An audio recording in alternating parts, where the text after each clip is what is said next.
This is exhilarating. Get excited.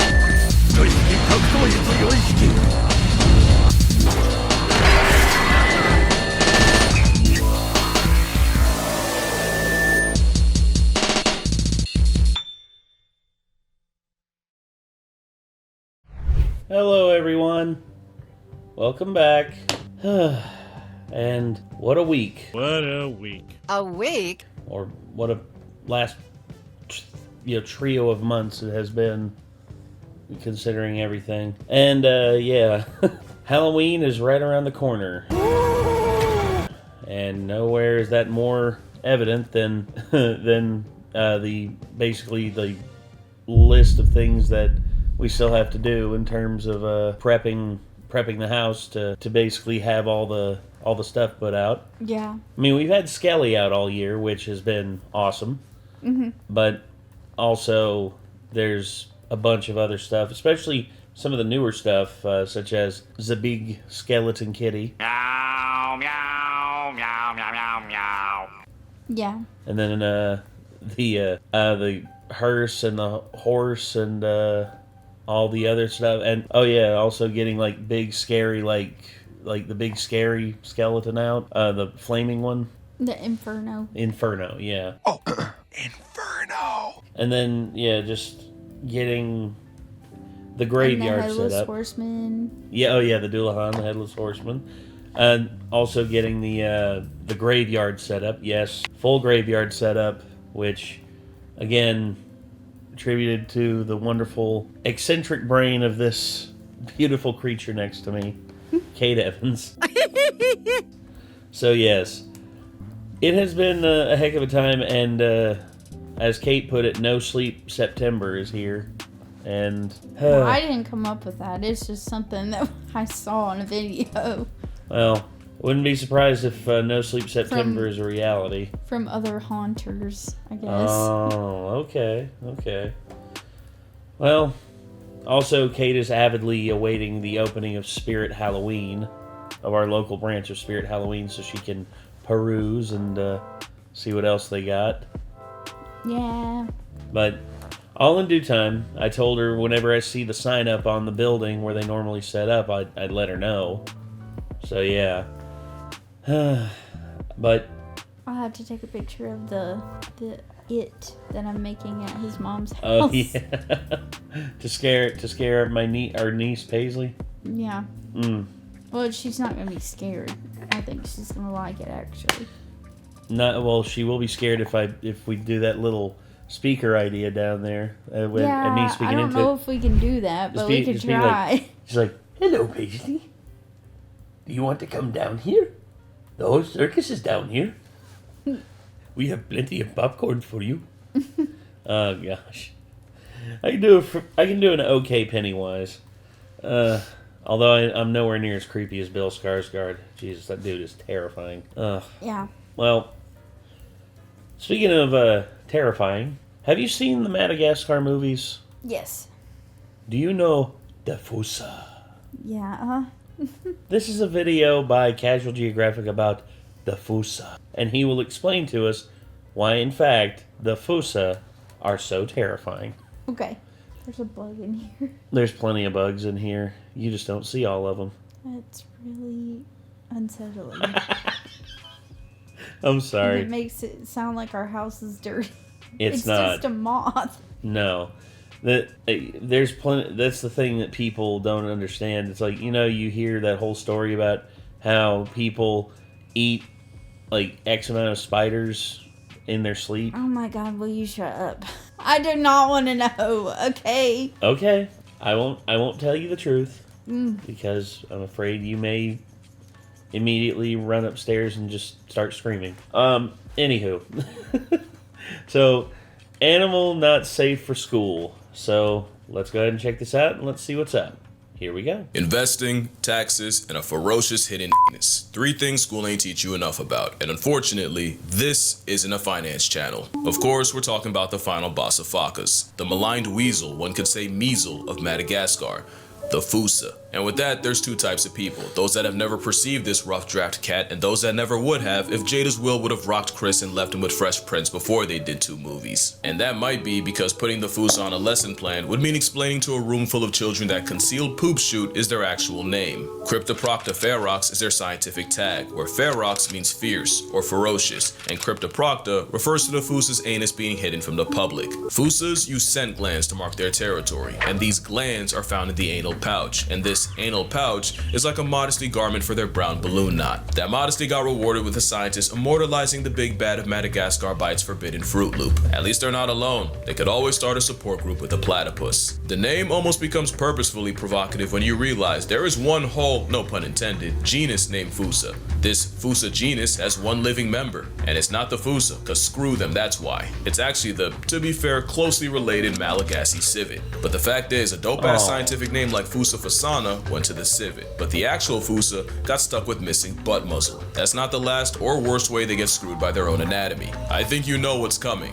but we'll get to that. Maybe the name refers to how much of a pain in the prostate figuring out what this beta-tested big cat actually was. The Fusa was first described in 1833, where they were put in the vivarid family. Not a vivid ferret, although I wouldn't blame you, but a family that has the pee smells like buttered popcorn binturong along with civets and Jenyns. In 1939, they were moved to a subfamily in Felidae, because folks were really sold on it being a cat. In 1945, a change of heart put incognito back with vivarids. Almost 50 years later in 93, they got a little warmer, with a DNA study putting the Fusa at the mongoose lunch table. But it only took 2 years for someone to try to argue them back with the cats and family Felidae. An animal that hides its seat lips in a family of felines that flash it like ID should have told them the Fusa was the imposter. And eventually something did, and they were put in the Eupluridae family in 2000. I say that's one uncomfortable, feline enema right there. Ugh. 2003. It took almost 200 years to ascertain what this unhinged roid weasel was. That still begs the question, what exactly is a Fusa? That question takes way too much time to answer, and it's probably why most schools don't even bother.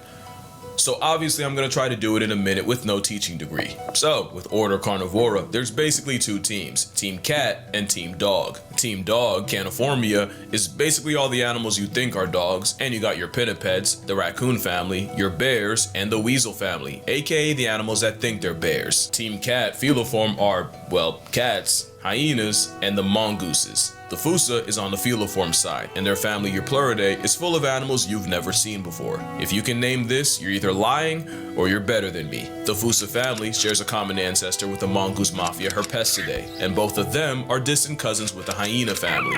So even though I'm pretty sure I called it a weasel twice, they're actually on opposite sides. In fact, when you think about it, mongooses are the weasels of cats, and weasels are the mongooses of dogs. Eupluridae has other Madagascar predators you've never heard of because King Julian didn't scream their name loud enough. They include 6 types of Vonceras, like this ring-tailed right here, and also mongoose members like the brown-tailed and the broad-striped. But like I said, the closest living relative of the Fusa is the Malagasy civet that snatched its chain and took his name, but best believe the Fusa gets the last word. So what is the Fusa? The Fusa is an overgrown steroid mongoose civet understudy built like a time-strung cougar with the same cursed anatomy of a hyena. Nothing about animal casserole is straightforward. Even their name had to be an argument. Yeah. But yeah, I can just imagine King Julian just like sitting out this like, beware, for it is the Fusa. Anyone who had a childhood like mine. See the Fusa in the movie though. Well, no, you do. You do? Yeah, he chases them off, remember? Oh. And they celebrate. Oh yeah. Yeah. It's been so long since I've watched that movie. He does. There's like a pack of them, right? Yes. Okay. Yeah. Okay. Yeah, and honestly, it's a little anticlimactic, but then it's when the lion, I can't remember. Alex, thank you, Alex the lion. Bite he bites Marty's butt, and because he looks like all of them turn into steaks, right? Well, yeah, it's because he's hallucinating because he's hungry. Yeah. And honestly, all the other animals, they've been able to survive because they can eat plants. They're mostly like herbivores or omnivores. Yeah. And honestly, lions are mostly carnivorous. They're mostly meat-based diet. Yeah. And later in the film, they find out, turns out sushi works good for him. And yeah, cats like fish. So there you go. mind would pronounce it the same way I've been doing. But if you follow the Attenborough rule, Sir David would have had you saying Fossa. What if I told you both are technically wrong? Cause their name comes from the original Malagasy word, and apparently the correct way to say it is Foosh, Foosha, Foosha. Like Foosh, with a performance anxiety at the end. Experts feel free to correct me, but apparently that is the closest to the OG Malagasy pronunciation. It's just that the global game of telephone has Americans saying Fusa, while England pronounces. Hey, I'm not afraid to admit when I'm ignorant. Fusha. Sounds like Wait, how did he say it again? Fusha. Yeah, okay. Fusha. Like Foosh, with a performance anxiety at the end. Fusha. Yeah. Fusha. Experts feel free to correct me, but apparently that is the closest to the OG Malagasy pronunciation. It's just that the global game of telephone has Americans saying Fusa, while England pronounces it as Fossa. So if your point of reference is the movie, it's the Fossa. If it's Sir Attenborough or the Wild Thornberrys, it's Fossa. And if you want to feel better than everyone, it's Foosh. Now, another reason the Foosh is blacklisted from the curriculum is not just because depending on where you are, they can be thousands of miles and oceans away, but the entirety of your pluridae is endangered, and if they're not, they're endangered of being endangered. What does that mean to you? Well, it could mean a lot. You never know what cures nature could be hiding, or where. Scientists once studied the antibodies in llamas in hopes of curing the big cough of 2020, and many believe this moss carpet's fur may contain the key against malaria. But beyond that, losing life over there could hit your pockets here. Deforestation is the biggest reason for the flatlining of Fusa and friends, and according to this article, the same arborcidal activities can cause extreme weather that can lead to the jacking up of food prices. So yeah, something happening a world away can come back to bite you in the wallet, and you might not even realize it until you're forced to finance a carton of eggs. That's honestly why I feel pretty good about working with Ground News, because being informed has never been more important. Ground News is an app developed by a former NASA. And now the sponsorship ad. Yes, if only we had some. Hey, advertisers, hit us up. Engineer and designed to abolish bias. Ground News lets you learn more about the things you're interested in or affected by, and it paints the picture as wide as possible, instead of hiding it like a Fusa Fruit Loop. Ground News shows you exactly how far left or right the source of a story leans with an overall factuality check. It's basically a more productive version of doom scrolling at 2 a.m., which, let's be real, we already do. And whether it's in your backyard or an island thousands of miles away, you can actually be informed on things. Things like the price of potatoes going up 22% in the UK, and a West African heat wave leading to I am asleep. Yeah, well, doom scrolling, it's like when you can't sleep and you're just like, and you have your method of like going to sleep. You put on a Disney movie or a Miyazaki movie, usually Howl's Moving Castle, and you just like. I haven't done that in forever, actually. Usually, yeah, it does help me go to sleep. You sit there, you pet the kitties, and then they just cuddle up to you, and then before you know it... I don't doom scroll, I just read. I like to read. Well, it's better than me. Or I look at Halloween shit. Better than me. Looking at stuff for, like, the future. Like, next stuff I can probably get next year. And then I'm also looking at all the stuff that's just like, it's right there. But I can't get it yet. Not yet. 280% markup in cocoa prices. That's why I partnered with Ground News, and if you'd also like to be chronically online in the best way possible, I got you with 40% off the same $5 a month Vantage plan I'm using. If you use my link on screen, in the description, it don't matter, I'm flexible. Make sure you go to groundnews.com/casualgeo to subscribe. But anyway, Fusa are a lot. Actually, speaking on their name, we low-key don't even spell it right. The original Malagasy name is Fusa with one S. Apparently colonizers saw that and were having none of it. Also, we don't know exactly where the name comes from, but the theory is in languages like Tagalog, Pusha means cat, and in Iban, Posa might also refer to the Malayan weasel. So I can only guess that something happened where they were like, well, this thing looks like a cat, but could also pass for a weasel, and we call both Pusha. So the logical name is Fusha, because being a Fusa means being defined by how close you are to being something else, which is actually their origin. Fusa are a cat's nature tried redrawing strictly from memory, and I'm not even kidding. You ever wonder how they got there in the first place? The aggressive absentness is believed to have spawned from a common ancestor about 20 million years ago, except Madagascar physically divorced from the subcontinent of India 80 million some years ago. How did the Fush get loose on Madagascar? There's a couple theories, and the predominant one is that their ancestors rafted on floating vegetation, about 250 miles across the Mozambique Channel, a trip that would have lasted a little over a month. Really, the Fusa just proves how much nature cooked with cats. You basically had an oversized meerkat spawn on an island with no big cat apex predator, so they messed around and became one. The end game of evolving the perfect merc machine with milk is apparently cat. Whoa. Fusas aren't that, but these Fusas... Yeah, just hold on. I got something for that. End game of evolving the perfect merc machine with milk is apparently cat. Nailed it. Nice. Let's see, what was another one? Oh gosh.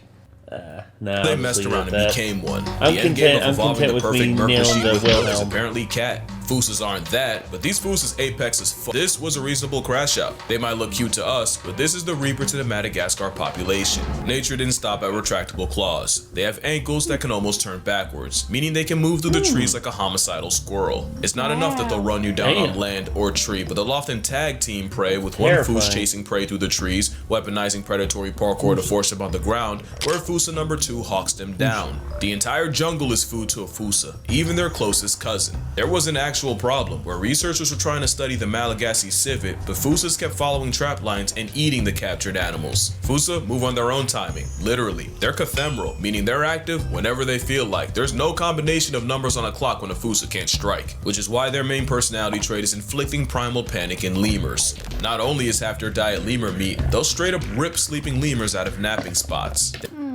Now you see why King Julian and Maurice and all Yeah. them were afraid of the Fusha.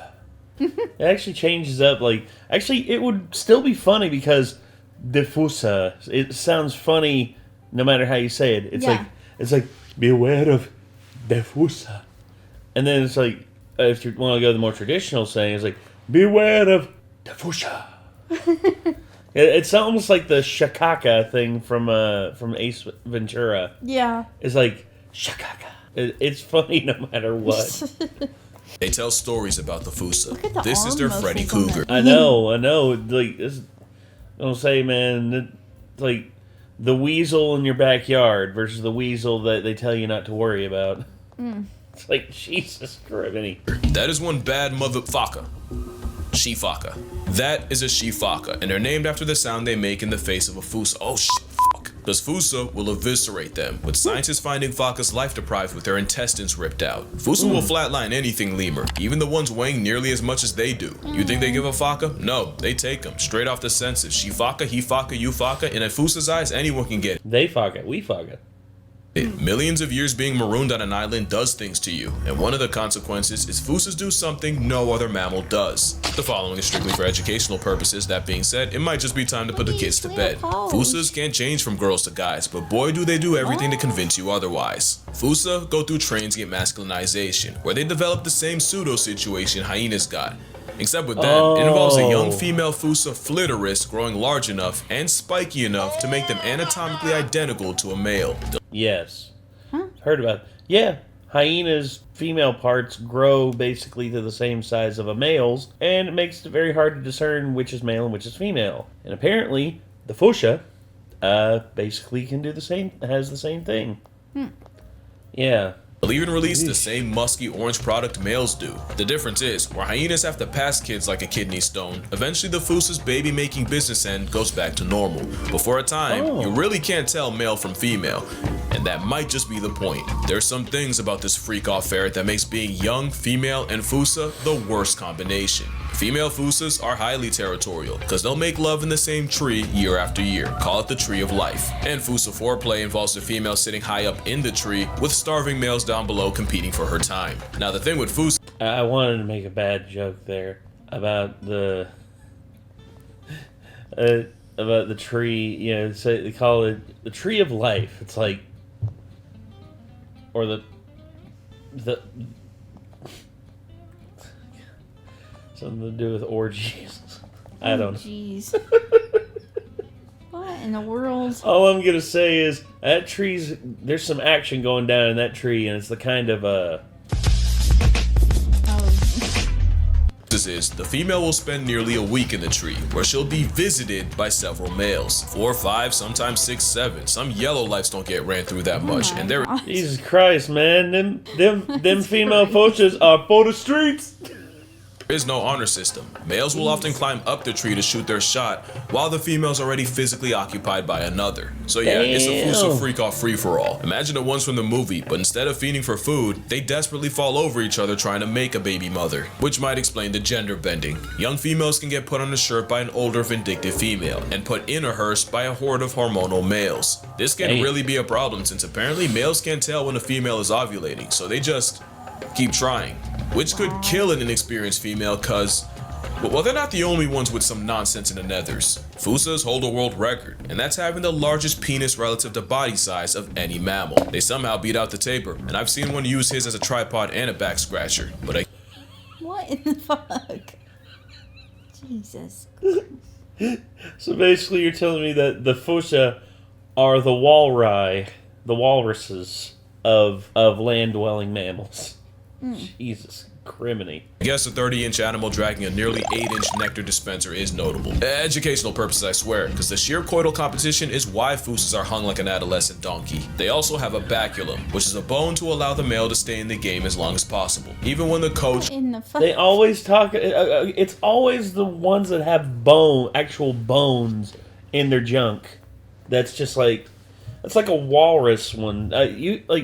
They actually showed this. They pulled out this bone. It was a bone about like this long and about like that big around. Mm-hmm. And they were just like, anyone know what bone this is? And I was like, is that like a pelvic bone of like a... It's like, oh no, this is the penile bone of a walrus. Wow. I'm like, penile bone? It's like, yes, as in when go time happens, it pushes this bone forward from its hip and extends. I'm like, I did not need to know that. Why did you tell me that, biology professor from college? I did not need to know that. Huh. Other players... He was a marine biologist, and he studied walruses and seals and all that. Even Ref won him out. And not only that, they also have backward-facing spines on their procreation pickle, which makes retraction not impossible, but incredibly uncomfortable to watch. Can't even imagine how that feels.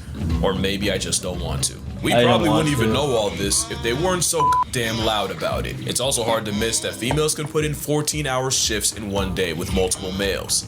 Or sometimes just one. God. Not only will a Fusa couple... I swear, man, like this is ridiculous. Like this is damn. Like, I had a bad opinion of the Fuchsia just from Madagascar. Now it's like, damn, these motherfuckers really are for the streets. Will go at it for hours. They can spend an extra one stuck in the same physical tie dogs get caught in. Of course, this means nothing to the competition, with researchers witnessing females having to chase off males while still attached cat dog style to their last body. And sometimes multiple rivals climb the tree to fight the male while he's still baculum deep. It's straight player hating, and why Fusas do it at the very tops of the trees, like a tryst on trapeze. Some males will even play defense by guarding the female hours after they mate, especially if that male got interrupted. The couple can even injure themselves, and there's a non-zero chance the male falls and breaks his baculum. It's an entirely unpleasant process from start to finish, and if I have to know that, you do too, and if you unclick for that, I wouldn't blame you. But really makes you look at these guys different, and when your own conception is that... Is that your phone? Wasn't mine. Unclick for that, I wouldn't blame you. But really makes you look at these guys different, and when your own conception is... It's in the video. It's in the video. It's Is the, it If you don't actually? click for that, I wouldn't blame right you. here. But really makes you look at these guys different, and when your own conception... Why does it sound like it's coming from outside of the video, though? It's these new stereoscopic headphones. They have that ability. Sounds like it's coming from out in the damn... I know. Like, you see, this is why I want to watch content that is like stereoscopically 3D mapped with these new headphones. I love these things. Casual, it made it sound like it was coming out of the fireplace, dude. Like... Mandaya, you did good with that one. That was good. Like, all of a sudden, it's just like, there's a man in the fireplace. There's something that scared the shit out of me. Going to work. Cover me. No, I got this big ass bottle of water I could throw at it. Yeah, Whatever. you could chuck it. Yeah, and here's a spare.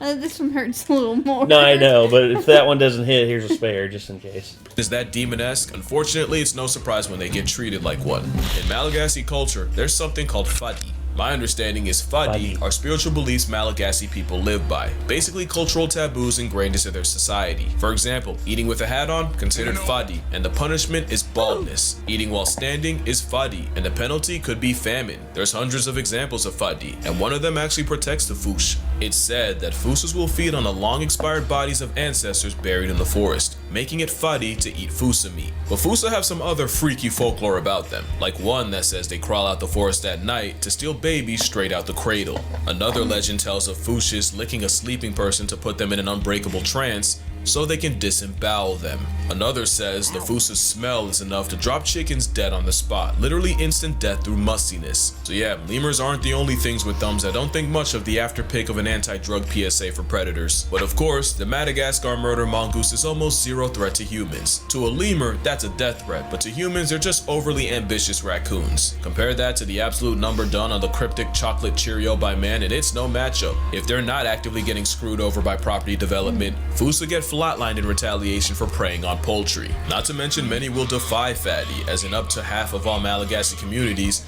Fusa flesh is regularly eaten. Honestly, Madagascar as a whole is in danger, with over 90% of her forests already gone. And keep in mind, many like the Fush are only found on the Big Red Island, so once they're gone from there, they're gone for good. Better appreciate it while it's still here, and who knows, maybe I'll take a trip down there. No promises though, I've already made too many. But as for later, for now, drink water, hug your mother, spread the Fusa word. If school won't, we will. Touch grass, call your father, and I'ma see y'all in the next one.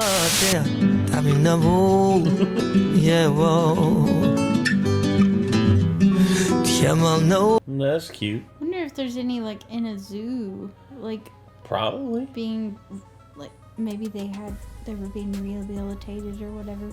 Yeah. Maybe. You never know. Look at... It was interesting to learn more about them though. Definitely.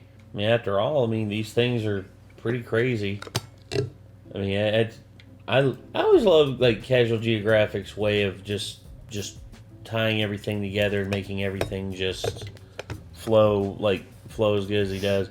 He's also got a naturally good way of like tying dialogue together, because he was talking about doing the just talking about like all the different things and like little word plays and little euphemisms and everything. It's like, damn, that's too much of it, dude. That's too much. Well, all right. I don't really have anything else to add at this point. Casual, you scared the bejesus out of Kate with that little sound bite there. I swear it sounded like it was coming from the fireplace over there. Like all of a sudden, I was like, it's what like, in the fuck? Then I was like, a snake down here? Is like, what the heck? Like all of a sudden, he's just gonna run up behind you, just going, "Scaredy Kate!" Something. Gosh, all right.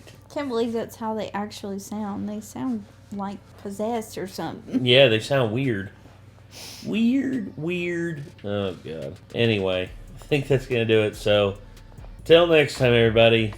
This was Casual Geographic, and we hope that you all enjoyed. So, until then, I'm Nate. I'm Kate. Y'all be good people. Take care. Peace.